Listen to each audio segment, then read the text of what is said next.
মেক্সিকোতে কয়েকটি গৃহপালিত প্রাণীর গায়ে বাসা বেঁধেছে এক ভয়ঙ্কর পরজীবী, যাদের কাজ উষ্ণ রক্ত বিশিষ্ট প্রাণীর গায়ে প্রবেশ করে বংশবিস্তার করা ও সেই প্রাণীর মাংস খেয়ে বেঁচে থাকা। শুধু গৃহপালিত প্রাণী নয়, সম্প্রতি এই প্রাণী বাসা বাঁধতে শুরু করেছে মানুষের দেহ, এমনটাই জানিয়েছে মেক্সিকোর সরকার। পরজীবী এই প্রাণীকে বলা হয় স্ক্রু ওর্ম, যা দেখতে অনেকটা লোহার স্ক্রুর মতো খাঁজ কাটা। বিভিন্ন কীটপতঙ্গের গায়ে এই প্রাণীর লেগে থাকা ডিমের মাধ্যমে সংক্রমণ ছড়ায়। কোনো প্রাণীর দেহে ঢুকে ঘুনে খাওয়ার মতো তিলে তিলে শেষ করে দেয় ওই প্রাণীকে। সম্প্রতি মেক্সিকোতে এই মাংসখেকো পরজীবীর সংক্রমণ গত এক মাসে 53% বেড়েছে। বিষয়টি নিয়ে এরই মধ্যে উদ্বেগ প্রকাশ করেছে দেশটির সরকার।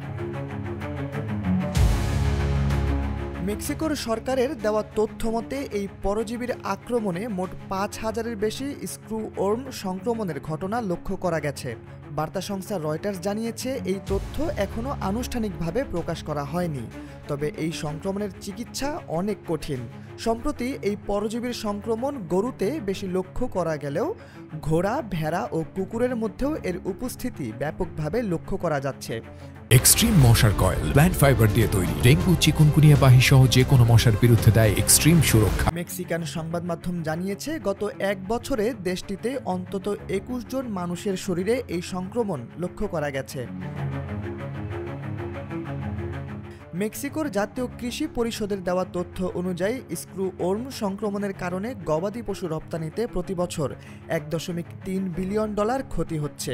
যুক্তরাষ্ট্রের কৃষি বিভাগ সতর্ক করে বলেছে, যদি এটি নিয়ন্ত্রণে আনা না যায় তবে গবাদি পশু খাত ও সংশ্লিষ্ট শিল্পে $100 বিলিয়ন পর্যন্ত ঝুঁকি তৈরি হবে। যেহেতু মাছের মাধ্যমে এই পরজীবী বেশি ছড়ায়, তাই পরিস্থিতি নিয়ন্ত্রণে আনতে মেক্সিকো ও যুক্তরাষ্ট্রে কয়েকটি কারখানায় পুরুষ মাছিগুলোকে জীবাণুমুক্ত করে ছেড়ে দেওয়া হচ্ছে, যাতে তারা বনে প্রাকৃতিকভাবে জন্মানো স্ত্রী মাছিদের সঙ্গে প্রজনন করতে না পারে।